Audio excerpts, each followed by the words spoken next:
This is Privacy on the Ground,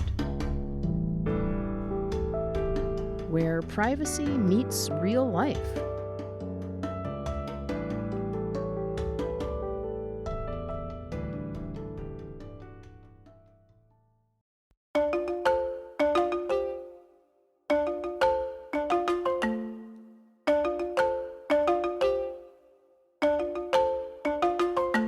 Because I will say I have witnessed Native people access archival material, and this is not here, but just on as a grad student, and then like opening a book and then seeing something they should not have seen, around a ceremony or God knows what. Like I didn't want to ask. Alex Soto knows the value of a welcoming space where Indigenous people can access Indigenous knowledge, stories, and cultural materials without being questioned. And without the possibility of cracking open a book only to view an inappropriate or harmful image. Today, as the first Native director of the Labriola National American Indian Data Center, an Indigenous library at Arizona State University founded in 1993, Soto is in a position to foster just such an environment. One guided through Indigenous-led approaches to collection, storage, organization, classification, and access to the library's vast array of Indigenous information and materials.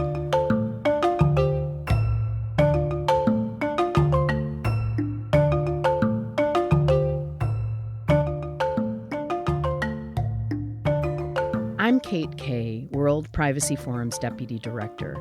While visiting Arizona in April of 2024, Soto and his all-Indigenous staff at the Labriola welcomed me into their newly renovated library inside the Hayden Library on ASU's Tempe campus near Phoenix. So when I visited the Labriola, it was just days after a long overdue grand opening of its newly updated space. The Labriola, it's no typical library. It's more of an inviting cultural center. Acoustic guitars and percussion instruments lean against cozy chairs. A turntable and vinyl records are perched on a shelf amid books by Indigenous authors. And local Indigenous DJs spin tunes during evening lo-fi study session events. For sure, Soto's own background as a hip-hop MC with a long-time interest in socially conscious music is evident in the vibe at the Labriola Library. The Labriola is part of a larger, decades-old worldwide Indigenous librarianship movement aimed at righting the wrongs perpetuated through historical, extractive data gathering and access practices that have negatively affected Indigenous communities. Part of Soto's work at Labriola entails leading an effort called Firekeepers, building archival data sovereignty through Indigenous memory keeping. The Firekeepers project is intended to support tribal nations, including Soto's own Tohono O'odham Nation, in establishing archival collections and building community-based participatory approaches and protocols that put Indigenous archival data sovereignty into practice. The Firekeepers project is funded through a $1 million grant from the Mellon Foundation. But turning theoretical data principles into practice, whether they're based on Indigenous data sovereignty principles or the PNAM, Protocols for Native American Archival Materials, it can be a mundane, even tedious process. It requires combing through countless pieces of paper, photos, or other archival materials. It means working with data technology and legal specialists from Indigenous communities to design operational systems for managing data storage and access. And it means working with tribal liaisons to navigate how to address sensitive information, such as photos of people who have been executed or oral histories of sensitive cultural knowledge around plants and medicine. Soto started our talk by describing Indigenous librarianship, the mission of the Labriola National American Indian Data Center, and his work there. Me, as noted, I'm the director of our native library. Technically, I'm trained as a librarian, so I'm also a librarian here within the university. And so my role is overall to help share what Indigenous librarianship can be here at Arizona State University. And I say that because Indigenous librarianship is a worldwide movement. It's been going on since the late 70s to uh, be a resource for Native people, to be empowered through the access of their information, for their own self determination, their own sovereignty, we'll say. And so that plays out in different ways in different library settings. So, for example, initially in the late 70s, early 80s, there was calls to have more tribal libraries within our home communities. And so within that, that can help empower our people to have access to our stories. And so in the context of here at ASU, myself, I'm more or less doing that within a university setting, mainly because Arizona State University has over 4,000 Native students, has 70 plus Native faculty, has various, high level or, high profiled Native programs, whether that's American Indian Studies, Center of Indian Education, Indian Law Program, and so on. So it just makes sense to have librarians who are from our, tribal communities assisting our ASU Native community, and also having librarians to help share that to our overall community here in the Phoenix area. And so my role is more or less to help, do that, for the work we do through our mission, which is to share what I just said through our spaces, right, our places here, our research support services, our collections and material we steward here, and through our programming, right, how do we meet folks where they're at, and then also through the lens of doing this in a culturally appropriate way with our stewardship of the materials and what we share, and also listening to the protocols, right, of our home communities. And so that's the big picture stuff, or the mission part of it. But within that, of course, I'm a librarian, and yeah, I help where I can with reference stuff. But yeah, usually I'm more of the big picture person, trying to put it all together to oversee our staff. We have four permanently funded staff, well, myself being one, but we have archivists, a librarian, Vina Begay. We have two program coordinators, Eric Hardy and Tazba Largo Anderson. And also I oversee our grant staff. We'll get into that later. We have Andrew W. Mellon grant for $1 million. And so along with my roles here is also implementing that grant as the principal investigator. And we do have two out of the three positions hired. So yeah, it's a lot of moving pieces, a lot of good opportunity, and of course, working with the administration here and the university as a whole, library administration and university as a whole, to be prioritized.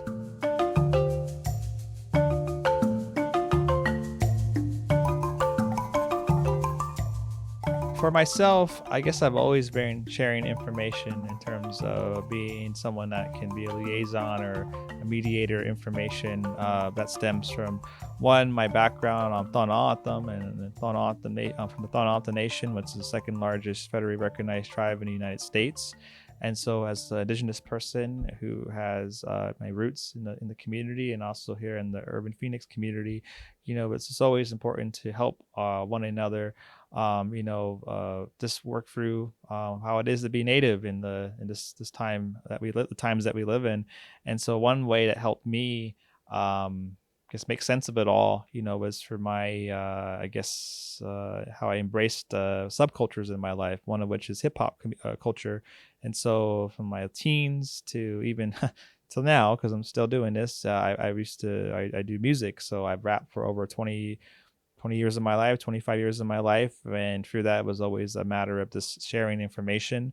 I'm more on the conscious side of hip hop, grew up on folks like Mos Def, Talib Kweli, Common, The Roots, Run DMC, Public Enemy, and NWA. And so kind of come from that social lens of it, where, within the music, there was always a message. And within those messages, it can, plant seeds, in terms of these larger, things we deal with in the world, or try to make sense of it all. And so I think that spoke to my Indigenous side as being O'odham, because, in O'odham's traditional settings, our stories, our songs have a similar effect, right? They have teachings, they have lessons, they're meant to help, remedy, these things by just sharing information. And so that said, as I was indie rapper for some time, I also worked in the public library to pay my bills. And so that was my first exposure to libraries throughout the late 2000s and last 2010s. And then it just kind of aligned that my time here and also having an American Indian Studies background, that's my undergraduate degree, to see all these things kind of synthesized, come together for either hip hop storytelling, traditional storytelling, American Indian Studies, research methodologies, like all these are rooted and community. They're all rooted in the integrity of the story, the purpose of the story. And I think for me, it was really just summed me up to be a librarian, because I'm like, I might as well do it if I'm already working in a public library and also rapping and sharing information, and also doing hip hop programming through libraries, teaching kids how to make beats and rhyme, write, and do poetry events all through libraries. Like I saw an opportunity, because then when they're coming to do like a youth workshop, meeting them where they're at, you can engage them on larger issues, right? Like, why are you rapping about X, Y, and Z when you're undocumented and your parents are getting arrested or something? You probably want to speak out against that, compared to trying to act like you're from New York or LA, right? I want to hear your story, and I want to respect that story, and then that story is going to be shared with someone else, and then that information can empower someone else. So to me, it all kind of made sense in this melting pot here, and that's my journey. And now a lot of those past lessons learned in those capacities help me now advocating for the resources that the Labriola Center offers, and the engagements and the programs, and just that community touch and feel.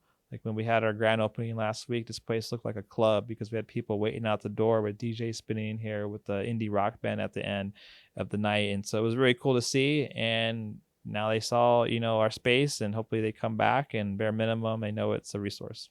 So as far as the Labriola Center as it stands, we had a grand opening actually last week from the point of this interview that is really a milestone in the history of the Labriola Center, because for one, the Labriola Center has been around for over 31 years. It was initially established through endowment from a business owner who actually worked in the Gila River Indian community, which is 10 minutes south of ASU.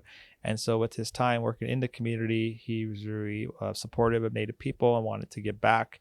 And he had substantial earnings, I guess, to do so. And so he established this fund to more or less be a way to help Native people with access to their information and their stories and their culture. So for whatever reason, he decided to be a library, and how it all worked out, Arizona State University was also at a point where they could accept that request and build it out. And so fast forward, that was 93. Myself, I've been director since 2021, and I'm actually the first director who's Native from the existence of the center. So that was roughly 27, 28 years under non-Native leadership. The center, before my time, more or less resembled a traditional reading room model, very academic, mainly because we did store distinctive material or archival material. So that was the user model, right? It was reading room. I'll say my predecessor did a good job at bringing community in more. She worked with a lot of our Native faculty in the 2010s to do so, and that's where I actually was exposed to Labriola. So to her credit, she made it a space that was a resource or some on the radar of our Native community here. That said, with myself, what I'll describe really stems from having a Native person at the driver's seat to help shape a library within a large university like ASU, and also working with the large community in terms of Native people here. Because one, Arizona State University doesn't have a university or a tribal a cultural center. That said, I feel in many ways what I'm about to share is a de facto of a cultural center, because we have over 6,000 square feet of dedicated space for library services for Native people. We have over 3,000 OpenStack circulating collection books for checkout for our students. We have 51 manuscript collections of archival material. We have 20,000 roughly distinctive rare material that are all focused on Native culture, history, ways of knowing. And so all that, is all shared through this new space that we were able to get as of last week, like I said, and to really show that access to your information is important. And that's all can vary, right, in terms of what does that look like. It's not like the standard traditional public library or Western library where here's some book, check it out. A lot of the jobs that we do, me and my staff, it's really meeting folks where they're at to connect why these resources matter, their programs, and how it provides context, that we're in the contemporary setting, doing Indigenous excellence, more or less, of like, hey, this is who we are in 2024 or 1999 or 1979. It's not 500 years ago in teepees. So in many ways it combats stereotypes, problematic tropes of Native people, because you have Native people and sharing our own story, right? Having us to be as the mediators. And I think having a familiar face at the customer service desk, having 12 also awesome 12 student workers here to do that, goes a long way to cultivate a space where then when they're struggling in their classes and they don't understand why their non-native teacher is not understanding that traditional knowledge they learn on the reservation, well, they can come here and, one, bare minimum, vent it out to us, but two, also, here's a resource, here's a book, here's a scholar that went through this already, and he's providing the framework. And now it's up to you to build on that or use it, or, quote him or however, to say, hey, it's not just me, right? Because these places were never meant for us. Academia, libraries, historically, they're actually used against us. And so for us to have a space like this is a 180 for our assertion of Indigenous librarianship. And so from space to the books to the research approach to the programming, you're all going to encounter something that feels very it's rooted in kinship, it's rooted in community, it's rooted in consent, it's rooted in sovereignty, because that's just who we are with my staff. And so it's a different user experience compared to traditional academic library, when you're like, where's the front desk? And then when you get there, you have to explain your existence to someone who doesn't look like you, who doesn't understand you, doesn't understand your research, basically. So that's what we offer here, and, it's a little touch of home.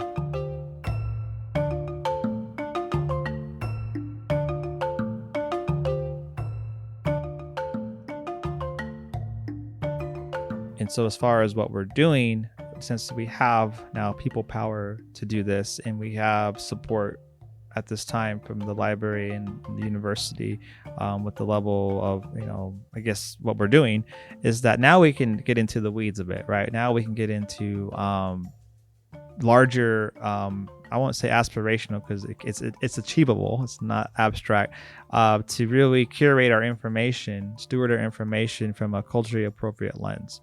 And that's already, the roadmap for this is already there. It's for those unfamiliar.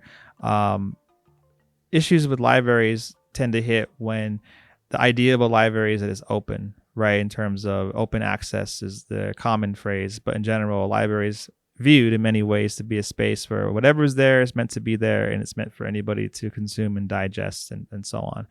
And, some majority of the cases, or depending on whatever percentage you drop, that's a good model for some things. That said, with Native people, just due to how colonization has played out, and these larger grievances that we're still trying to heal from, there's so much information that was not pulled or gathered from us in a respectful manner, relating to our songs, our culture, our stories, even just our actual physical bodies and people, right? Museums and libraries historically, mainly museums in this case, would store us as specimens, and have our remains, in some box and some inventory, and that's a whole other story with museums. But that said, it's still within the world of cultural heritage, such as museum, libraries, archives, and museums. We're all within that world. And so now that it's occurred, we need someone to rectify that, to address that. And so in the world of libraries, the protocols for Native American archival materials, in short PNAM, are more or less what I say to folks is the NAGPRA for libraries. Because obviously we're not dealing with our ancestors, our remains, our pottery, three-dimensional objects, which sounds weird to say. We're dealing with paper, right? We're dealing with content. We're dealing with information that's stored in paper formats or digital formats, how it was converted.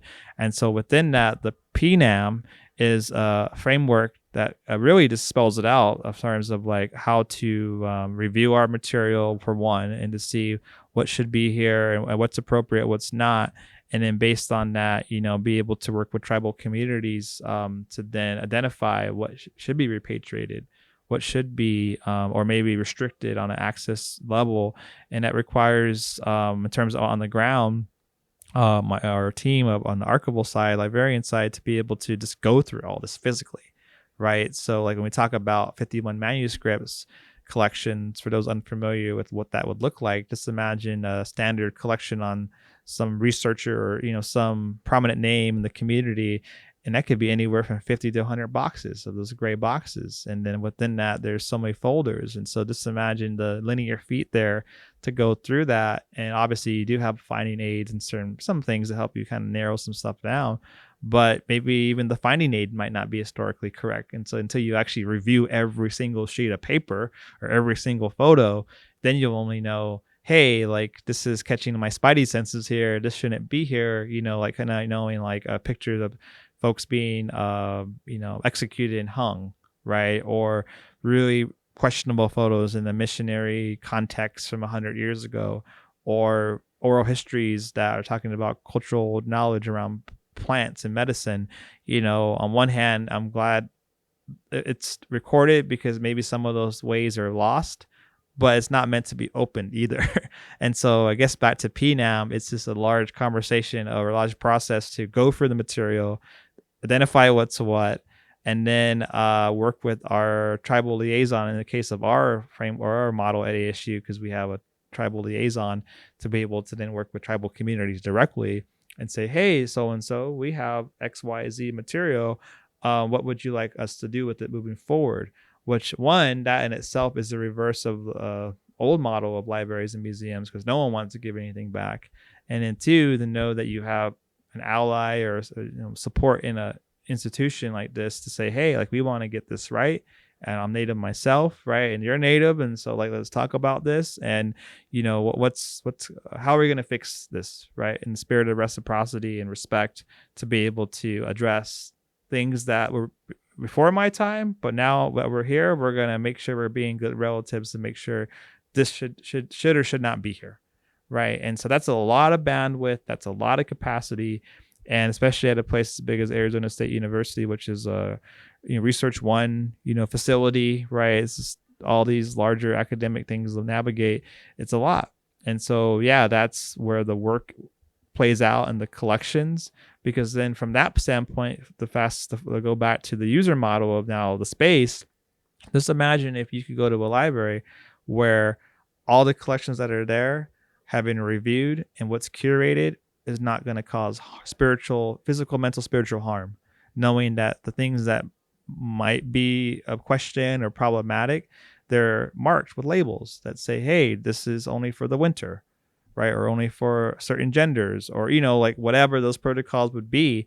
And so from a user standpoint, I think that's the best Indigenous customer service we can give, is that, hey, when you come up in here, you're going to know what's what in terms of our content, and if anything of questionable, we'll have some indicators to let you know, and then based on that we will go from there.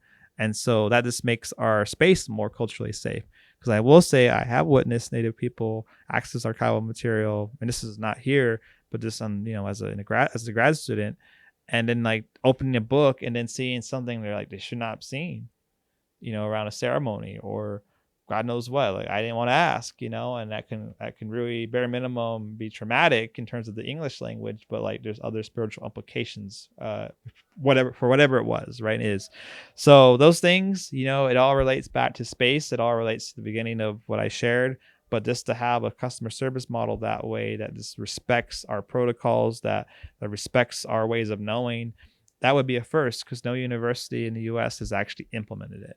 Everybody talks about it, and it's very similar to data sovereignty circles, where it's aspirational. It is a North Star, right? And in the case of the PNAM, actual roadmap. But what it comes down to is you need people who are from the community, who have the expertise, and are able to navigate these institutions, right? Because it's one thing to say you're going to do, it's another thing to get the support to do it, right? It's another thing to link why this matters to Arizona State University's charter, right? Why this matters from President Michael Crow's commitment to American Indian students here, right? Because the commitment's not just getting them here and getting them support, it's supporting them physically, mentally, and spiritually. And if you're talking about Native people and reciprocity. And so we would be the first. And that said, we have we're the one and only Indigenous led and staff group of folks in the library in the continental US. So we're the only ones outside of Hawaii who have a space and have people. And as you know, there's hundreds of institutions and universities that have Native history. So the question is, are they going to hire us? Are they going to retain us? Are they going to promote us to leadership? Or are we going to be the only ones? Because when I started, I was the only one. And now there's 18 of us. So we'll see how this plays out.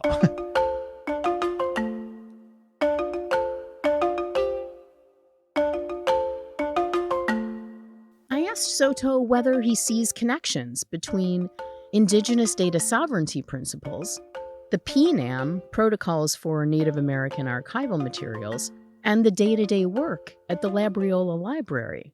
In his response, he mentioned specific Indigenous Data Sovereignty principles, including OCAP, the First Nations Principles of Ownership, Control, Access, and Possession, the CARE principles for Indigenous data governance.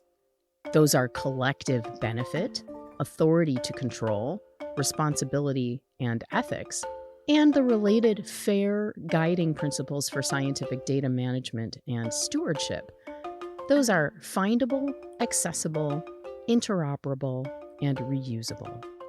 Well, overall, the goals or the aspirations of Indigenous data sovereignty, they align with Indigenous librarianship.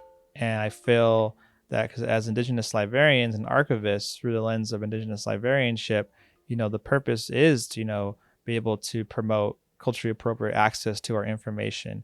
The only difference is on the librarian side of it, we're more at the front desk doing that compared to someone saying you should do that and saying that this is, how the model should be.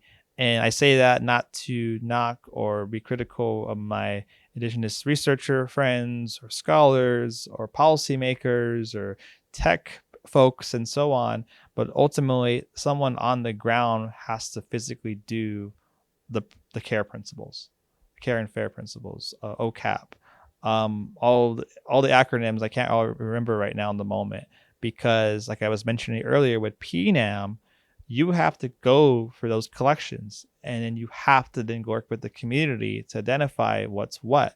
And I know if we had an intern last summer from all the say from certain circles on the data sovereignty side, and when they went to help us, because they had a librarian background, so it was like best case scenario because she knew both worlds. She was awesome, did the work, great, person to help us. But then when they went back to her academic circles and she shared, oh, this is my kind of like my research, my summer, right? What I did with my research, talking about doing inventories, going through the physical material, updating all these things for access. They're like, man, that sounds really boring. And I'm like, yeah, someone has to do the boring, unsexy work. And so I only say that back to your question is that I think that everybody can agree that all these principles or all these acronyms are important, but the next phase or next cycle or whatever we want to call it, we need to get more people who have the hands-on experience, because everybody can be an architect, but not everyone can be a carpenter, right? And so someone has to know how to swing that hammer to build the vision. And I think, again, my selfish plug here is Indigenous librarians and archivists, we can do that. And it doesn't mean it's just us. It just means that I tell this to my scholar friends, my research friends, hey, just don't forget about us, especially when you write your grants, because there's money to be had or created there for the repository support you need. Because what you see a lot of times is folks do the research, they gather the data, they do all the stuff they do, but then they don't know where to place it. And then they don't ask questions around intellectual property. They're not asking questions about operating systems. They're not asking questions on, prior or just different aspects of IP, And again, like what we have, like I said earlier, a Mellon grant. And that Mellon grant's intended to more or less build community-based participatory archives with the Autumn community here in Arizona. Which is, again, my home community, south of the lands that ASU sits on is Autumn, working with folks down in my area, which is more by the border. And we're more or less taking these academic terms and these, whether that's library jargon or data sovereignty jargon, and just listening to community on where they're at, identifying that, oh wait, this is what you're saying, which aligns with these larger acronyms, and just making it community friendly, or as my staff member says, make it pass the grandma test, to be able to share this to the ground, because they understand protocols, they understand restriction, they just don't understand it in academic speak. And example, I run in my community. One of the things I'll say, without talking about me, is like, as a traditional or a prayer runner, there's protocols when we do our runs in the middle of the desert here, and be able to bring those good intentions, and there's rules to it, right? And so the way I learned a lot of this was just linking it to my relationship to running, and in that relationship to my culture in running. And so when I'm a librarian now, I'm like, oh, it's just like, now I'm talking about a book instead, or whatever instead. So I think with this Mellon grant, we're trying our best to build that kind of framework that's definitely touches on these bigger parts of it, the data sovereignty and librarianship, but on the ground. And that said, it's taking into account the IP. It's taking into account, we have an intellectual property lawyer as a co-PI on my grant, Trevor Reed, he's Hopi. And so like we're able to have a comprehensive conversation, hopefully where folks are informed and have free prior consent on what they're agreeing to. And then knowing that there's ways to maybe leverage the university, because the other elephant in the room, back to practicality, is that tribal communities don't have the resources that a university does, or a nonprofit, or something off the reservation. So even if folks get this and speak in a community friendly way, where's this all going to go? Right. And I like to take the quote, if you can't grow your own food, you're not sovereign. Well, if you can't store and preserve and curate your own cultural heritage, and you're not sovereign. Because what happens is that this all gets thrown off site. It goes to Amazon servers, right, or Google Drives and whatnot. And so what's the middle ground? Because I know like we just can't turn a switch and we have all our capacity, but work is being done. And maybe working with the Mellon grant framework we have, where we're going to have MOUs and MOAs with the university to be very clear on IP, to be very clear on terms of stewardship and so on, where maybe we use the university for 5 years till the community gets their act together, or should I say build that capacity, not their act together, so they can be able to build it out. And I only say act together is because tribal communities are just sometimes unaware of these things. And as a tribal community member, it is frustrating where I can't rely on my museum, right, or my tribal college, or my tribal library, because the leadership is not prioritizing it.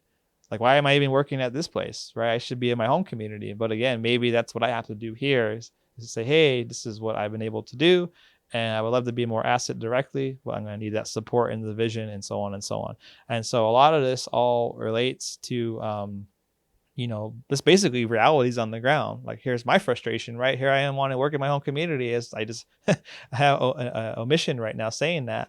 But it's also knowing, well, there's a role for me here, and within that, how can I work with others who we don't get too lost in the shiny objects, right? Because I think academia and nonprofits, it's easy to talk about communities and everything, to be on the ground with community.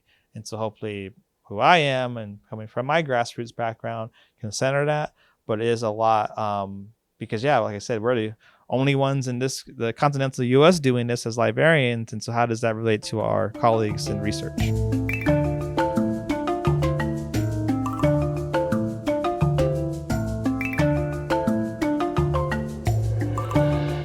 So I wondered how non-Indigenous people can support the mission of the Labriola Library and Indigenous data sovereignty initiatives more broadly.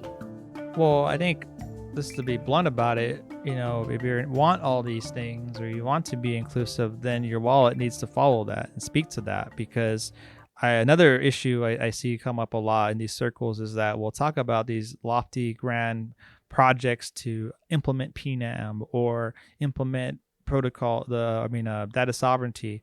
But then you're making do with soft money for a year or two, and you hire grad students or postdocs. And granted, all those folks have a part to the puzzle, but where's the fundamental leadership at in terms of getting Native people, in the case of, on my side of it, Indigenous information professionals, which can be a librarian, which can be an archivist, can be a coder, a programmer, whoever, right? And be able to not just hire one of us, because based on the breadth of what needs to be done, you're going to have to easily hire a team of 5, 10 people to fix hundreds of years of mismanagement of information if you want to work with tribes. Because on one hand, you can hire whoever and they can bare minimum process archives and get past so many linear feet, or bare minimum upload it to some repository in a university. That in itself's a lot of people, but to do it right, you got to invest. And for sure, I know money doesn't grow on trees, but if you get like a foundational crew of folks and they're permanently funded, and you're able to have additional funding to work with tribes to bring in community experts, because no matter how much I know here in my role as director, in our Mellon grant, we have money for community consultants, because I'm not a fluent speaker in my language. I'm young. I'm middle age. I'm not young or old, but then I have folks way older than me to have traditional knowledge and that experience. And so how do you compensate them in a way that makes sense for what they're doing? And then how do you bring more people in? And so those are more or less big level, or whatever level, strategic conversations to prioritize this. Because if it's not a priority, then it makes sense. And it looks like, from what I see, it's not a priority. And at best, you'll get one person. And then even in the case of academic hires like myself, is this a tenure track position? Is this a fixed position where it's a hire gun and they can leave at any point? And so that's something on my end I made clear on my current role, and along with Vina Begay, as we're technically the librarians here, we're on tenure tracks, and I'm going up next year. And so granted, I can care less about academic credentials, but hey, that's some sense of power and authority in the university. So if that can be another notch on, for me to use to get more support, then hell yeah, I'm going to use that. And so back to the question of how folks can build out, it's like, just be intentional, be clear on what you're wanting to do and what you're wanting to get out of it. And if you want Native people involved, then you need to hire Native people. You need to give them the tools, the means, the support to do what they got to do. And pretty much, advocate and be allies at positions above your head, because I have my allies here, or as I call it, my super friends in the university, and they're able to, connect these things back to the charter, back to the goals of the university, back to these bigger, loftier things. But if your end game is just one position, then you're setting them up to fail, because that one position is going to be tokenized. That one position is going to be hit up to do 50 billion things. And then all in the meanwhile, expected to do this work in community. That doesn't make any sense, right? I mean, even to have 4 people, that's already pushing it. And we're not even throwing in a friendly space that's welcoming to all. Right. Again, it all depends on the priorities. And so that, yeah, I think it's just a matter of putting the money, and then also then working with or listening to the tribes to know what they want, and bringing in people also, more importantly, from the lands you're on too. Because you can easily hire another Native, but are they from this community that the university sits on? That goes a long way. And that's helped me with the Mellon grant I mentioned, because I'm a community member. And a lot of what we've been able to do is because I have my ties in this part of the world and the region, and it helps out, especially when I was doing music. So like, hey, you're doing this now. I'm like, okay. So it's all not some person parachuting in.